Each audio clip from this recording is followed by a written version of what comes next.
Very good morning dear students, class seventh. Previous video में हमने chapter 9 water में water as a natural resource के बारे में पढ़ा था। आज के वीडियो में हम कंजर्वेशन ऑफ वाटर पढ़ेंगे। डियर स्टूडेंट्स, जैसा कि हम सभी जानते हैं वाटर एक रिन्यूएबल नेचुरल रिसोर्स है और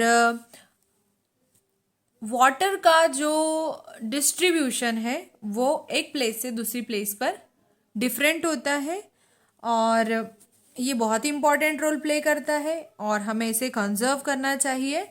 और हम जानते हैं कि हमारी कंट्री इंडिया में बहुत सारी नदियाँ पाई जाती हैं और तीन जो मेजर रिवर्स हैं वो है गंगा, ब्रह्मपुत्र और सिंधु नदी, जो कि हिमालय से ओरिजिनेटेड होती हैं और ये जो है लैंड एरिया का 2/3 पार्ट कवर करती हैं। और यहाँ का जो पानी है वो मॉनसून सीजन में काफ़ी प्रभावित होता है, क्योंकि मॉनसून सीजन में जब जो है रेनी सीजन आता है तो यहाँ ये जो नदियाँ होती हैं गंगा, ब्रह्मपुत्र, सिंधु नदी, इनका जल स्तर बढ़ जाता है। और इसी के कारणवश क्या है कि आस इनसे जो लगे हुए इलाके होते हैं, क्षेत्र होते हैं या खेत खलिहान, गांव, कस्बे सभी प्रभावित होते हैं, क्योंकि जब नदियों का जल स्तर बढ़ेगा तो बाढ़ आएगी और बाढ़ से जो आसपास के इलाके हैं वो प्रभावित होंगे।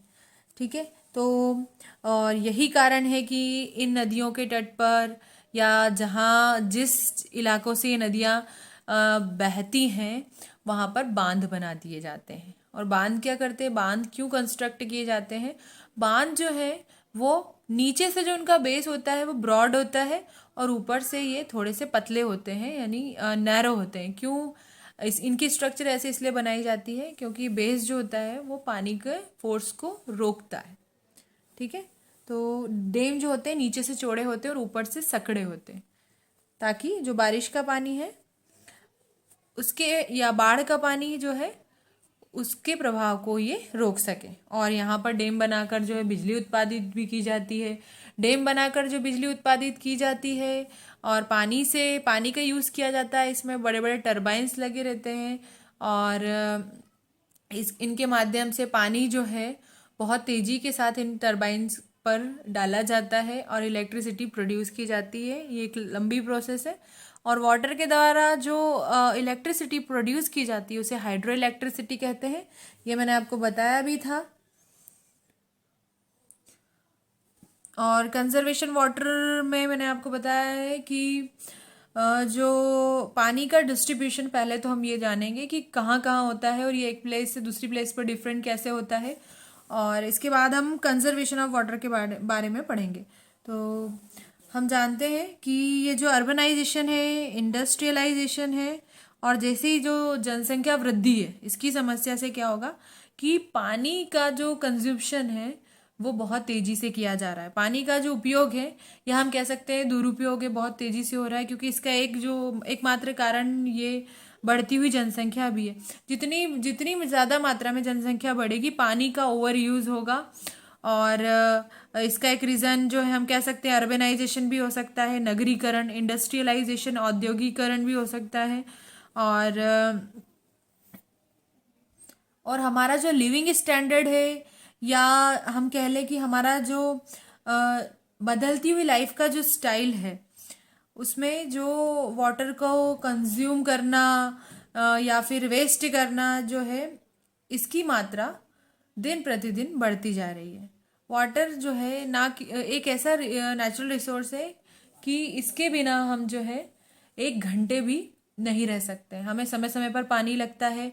अगर हमें हैंड वॉश करना है तो वाटर चाहिए और अगर ड्रिंकिंग करनी रहती है, पानी पीना रहता है हमें, तो 1 घंटे में सभी को प्यास लगती है, 2 से 3 बार हम पानी पीते हैं।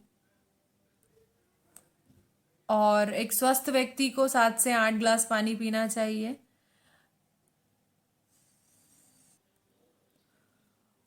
और इसके अलावा वाटर का जो यूज़ है ड्रिंकिंग पर्पस के अलावा हम क्या करते हैं, जो कुकिंग वगैरह में, कुकिंग के पर्पस से और वॉशिंग क्लॉथ्स और एग्रीकल्चर वगैरह में भी इसका यूज़ होता है। भारत एक कृषि प्रधान देश है तो यहाँ पर जो है अधिकतर खेती बाड़ी होती है और पानी का यूटिलाइजेशन किया जाता है, और बिना पानी के जो है फसलों को जो है ग्रोथ नहीं मिलती है।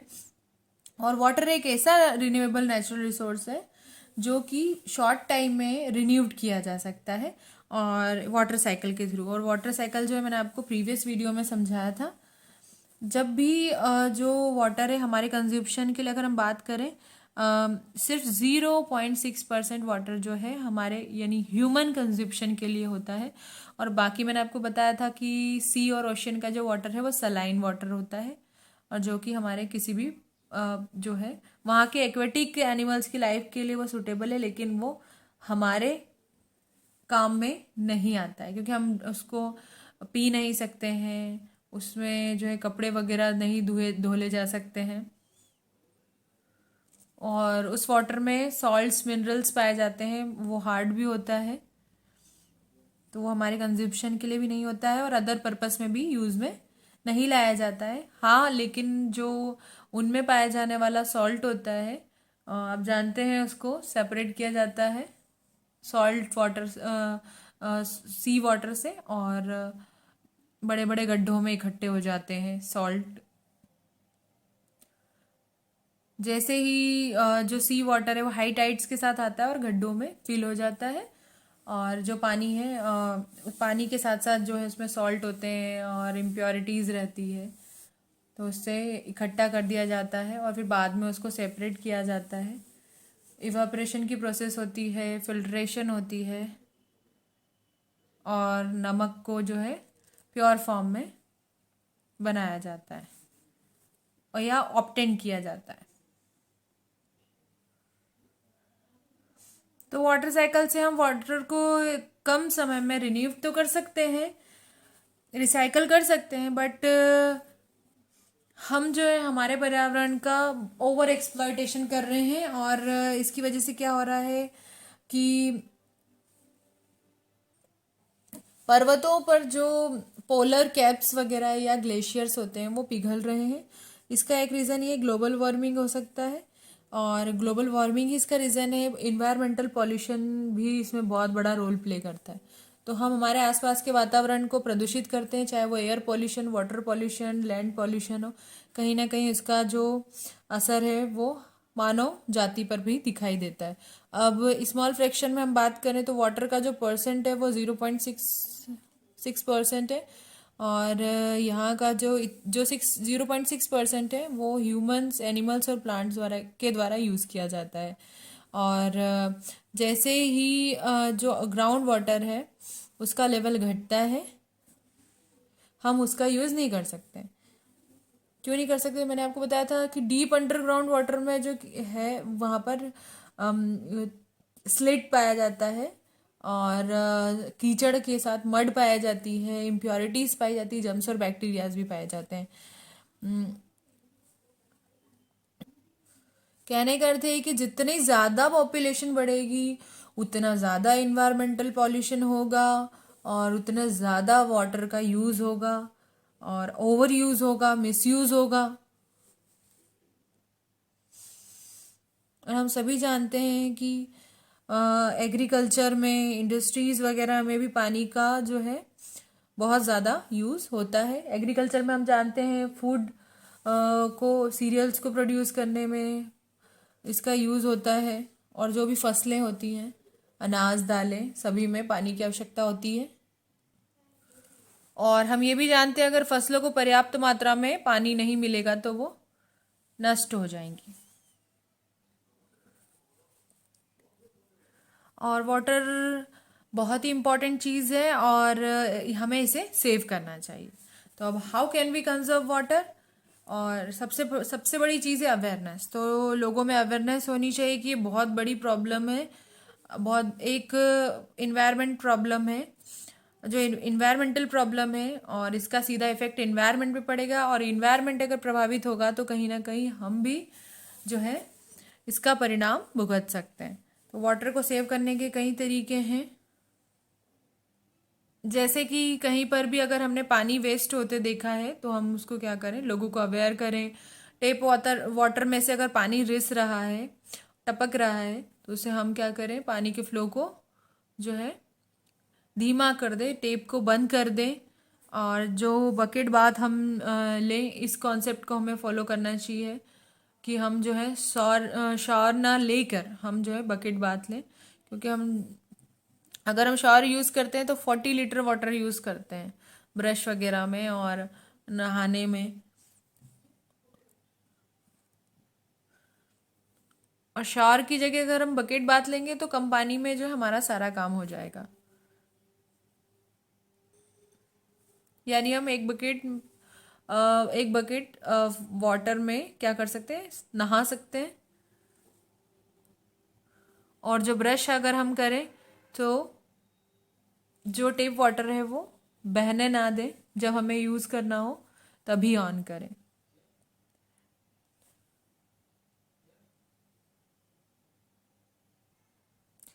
कहने का ये अर्थ है कि 40 लीटर वाटर की जगह हम हमारा काम 15 लीटर्स ऑफ वाटर में भी कर सकते हैं। और रनिंग शावर में हमें बाथ जो है नहीं लेना है।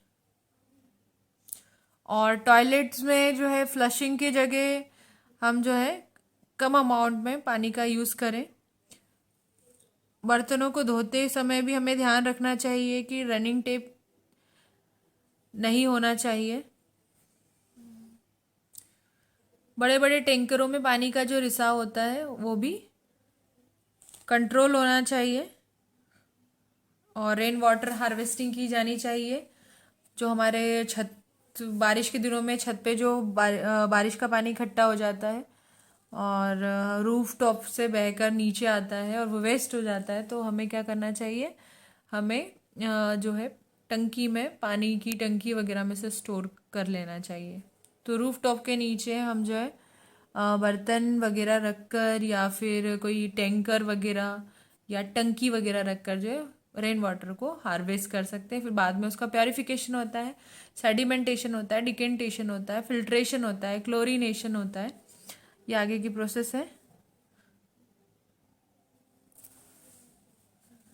तो हमें रेन वाटर हार्वेस्टिंग करना चाहिए, जो कि काफ़ी ईजीएस्ट वे है। शॉर्ट टाइम में जो हम पानी को कंजर्व कर सकते हैं, हमारा हम कंट्रीब्यूशन दे सकते हैं इसमें। तो रेन वाटर हार्वेस्टिंग जो है पानी को इजीली कलेक्ट करने की मेथड है। और दूसरा मैंने आपको बताया कि वाटर पॉल्यूशन को हमें कंट्रोल करना चाहिए।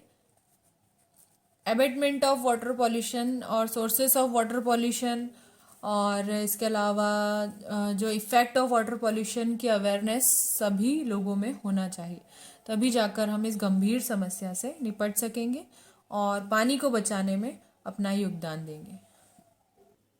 अब पौधों में पानी का क्या प्रभाव पड़ता है, तो effects of water in plants. हम सभी ने एक गमले में लगा हुआ पौधा देखा है जो अचानक से सूख जाता है। इसका क्या रीज़न है? इसका ये रीज़न है कि उसे प्रॉपर अमाउंट में वाटर नहीं मिल रहा है, और गर्मी के दिनों में पानी की कमी की वजह से भी ये सूख जाते हैं और ज़्यादा पानी की वजह से भी ये नष्ट हो जाते हैं। अगर पानी को वाटर ना दिया जाएगा तो क्या होगा, पौधों की पत्तियों में जो ग्रीन कलर का पिगमेंट पाया जाता है वो नष्ट हो जाएगा, यानी क्लोरोफिल खत्म हो जाएगी उनकी पत्तियों में और पत्तियां गिरने लग जाएंगी और धीरे धीरे पौधे क्या है वो भी नष्ट हो जाएंगे। और पानी का क्या मतलब है, पानी एक मिनरल होता है और पत्तियों में अगर क्लोरोफिल ना रहा तो ये फूड मेकिंग की जो प्रोसेस होती है, फोटोसिंथेसिस, वो परफॉर्म नहीं कर पाएंगी और पौधे डेड हो जाते हैं।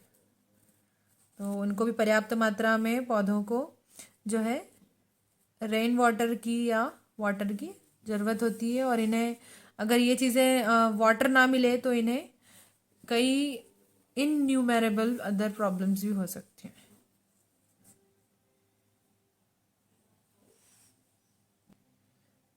Now in final, if there is water, then only our future is safe. अगर पानी है तो हमारा फ्यूचर सेफ है, इसीलिए हमें वाटर को कंजर्व करना चाहिए। So we must conserve water. Students, अब हम चैप्टर की एक्सरसाइज सॉल्व करेंगे। Tick the correct option. These are underground sources of water. अब अंडरग्राउंड सोर्सेज ऑफ वाटर के बारे में बताना है। 4 ऑप्शंस दिए गए, हम सभी जानते हैं कुएं का पानी और झीलों का पानी जो है ये अंडरग्राउंड सोर्सेस ऑफ वाटर है, तो option C is the right answer. Next है, this day is celebrated as the world water day to aware people towards the need of conservation of water. अब किस दिन को हम वर्ल्ड वाटर डे के रूप में मनाते हैं और लोगों को अवेयर करते हैं कि पानी का संरक्षण किया जाए। अब आपके पास 4 ऑप्शन है, मार्च 20, मार्च 30, मार्च 24 एंड मार्च 22। तो the correct answer is March 22। Next है, the electricity produced by using the flow of water from a dam is called. अब मैंने आपको बताया था डैम बनाकर, बांध बनाकर बारिश के पानी को या बाढ़ के पानी को या नदियों के पानी को रोक कर वहाँ पर जो है बिजली उत्पादित की जाती है, उससे क्या कहते हैं हम। तो इलेक्ट्रिसिटी जो कि हम वाटर की हेल्प से डैम बनाकर इसे प्रोड्यूस करते हैं, जनरेट करते हैं, उसे हाइड्रो इलेक्ट्रिसिटी कहते हैं। और हाइड्रोलॉजिकल साइकिल किसे कहते हैं, वाटर साइकिल को कहते हैं। इलेक्ट्रिसिटी जो है उसे जो बिजली होती है उसे इलेक्ट्रिसिटी कहते हैं, ठीक है। अब नेक्स्ट है, the top surface of accumulated ground water is called. तो टॉप सरफेस यानी अपर सरफेस पर पाए जाने वाला जो ग्राउंड वाटर होता है उसे क्या कहते हैं हम, उसे हम वाटर टेबल कहते हैं, ठीक है। स्नो टेबल जो है बर्फ़ के ये बर्फ़ से रिलेटेड है, आइस से रिलेटेड है, और ये आइस टेबल है, ये भी एक दूसरे से रिलेटेड टर्म्स है, आइस टेबल, स्नो टेबल, ठीक है। तो वाटर टेबल राइट आंसर है। The top surface of accumulated ground water is called water table. Next, more than 97% of earth's water is found on the earth in the form of large ocean. तो मैंने आपको starting में बताया था जब हमने chapter को इंट्रोड्यूस किया था कि अर्थ की सरफेस पर 97% ऑफ वाटर जो है वो सी और ओशन में पाया जाता है, 3% वाटर जो है वो अदर वाटर बॉडीज में पाया जाता है। इसमें से 0.6% जो है वो फ्रेश वाटर होता है, ठीक है। अब take the correct words and fill up the blanks. A very small fraction of fresh water और dirty water is available for use. तो fresh water is available for use, बहुत ही कम फ्रैक्शन में फ्रेश वाटर अवेलेबल होता है हमारे use के लिए। अब नेक्स्ट है fill up, ocean and seas cover more than 2/3 और half part of surface of the earth. तो seas and oceans cover more than 2/3 surface of earth, okay. Next है, water is generally, which water is generally safe for drinking and cooking. तो drinking and cooking के लिए कौन सा water safe होता है, underground water या डीप अंडरग्राउंड। कुकिंग और ड्रिंकिंग पर्पस के लिए डीप अंडरग्राउंड वाटर जो है वो सेफ होता है। नेक्स्ट है, it is the purest of all forms of natural water resources. सबसे प्योरेस्ट फॉर्म क्या है, रेन वाटर है। तो rain water is the purest form of all forms of natural water resources, okay. Next, the demand for water is increasing और decreasing, increasing. The demand for water is increasing day by day, okay. अब take the correct and cross for wrong statements. About 10% of water available on earth is fresh water. ये statement false है क्योंकि 3% of, अगर हम बात करें 0.6% जो water है वो फ्रेश वाटर का है जो कि अर्थ पर पाया जाता है। The well and springs are underground sources of water. तो कुएं और झीलें जो होती हैं ये अंडरग्राउंड सोर्सेस होते हैं वाटर के, तो ये स्टेटमेंट ट्रू है। Rain is the impure of all forms of natural water resource. ये स्टेटमेंट भी फॉल्स है बिकॉज क्योंकि रेन क्या होती है, रेन प्योरेस्ट फॉर्म होती है, ये इम्प्योर फॉर्म नहीं होती है।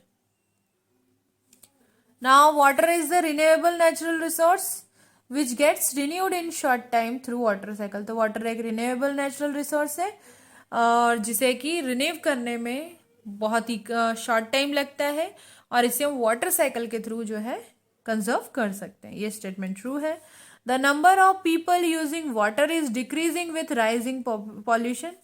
जैसे हम जो पानी यूज कर रहे हैं वो डे बाय डे पॉल्यूटेड हो रहा है, और जितनी ज़्यादा मात्रा में लोग पानी का यूज़ करेंगे, पानी उतना ज़्यादा पॉल्यूटेड होगा। तो ये स्टेटमेंट ट्रू है। नाउ स्टूडेंट्स, यहाँ पर जो हमारा चैप्टर कंप्लीट होता है, और पीडीएफ में आपको क्वेश्चन आंसर सेंड कर दिए गए हैं। नाउ नेक्स्ट वीडियो में हम चैप्टर 10 स्टार्ट करेंगे, फॉरेस्ट आवर लाइफ। तो चैप्टर 10 है।